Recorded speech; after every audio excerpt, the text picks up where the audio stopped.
Buongiorno a tutti e bentornati a Valgrande. Questa mattina mi vedete qua con una zucca in mano.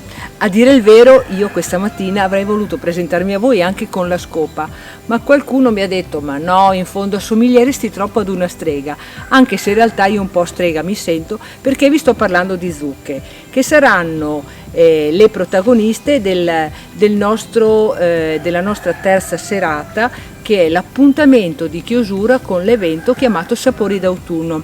Infatti giovedì sera 31 ottobre ci sarà la serata dedicata appunto alla zucca, dove potrete gustare un antipasto con il pane giallo fatto con la zucca abbinato ai nostri taglieri, un trionfo di primi come il risotto con la zucca o i classici cappellacci di zucca che potrete trovare conditi in più modi, o con un ragù di carne o con il burro e la salvia.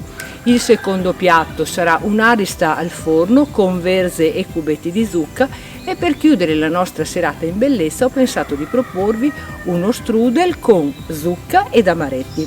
Se siete interessati a gustare i nostri menù, vi invito a prenotare il vostro tavolo attraverso i nostri contatti che troverete nelle pagine social o nel nostro sito.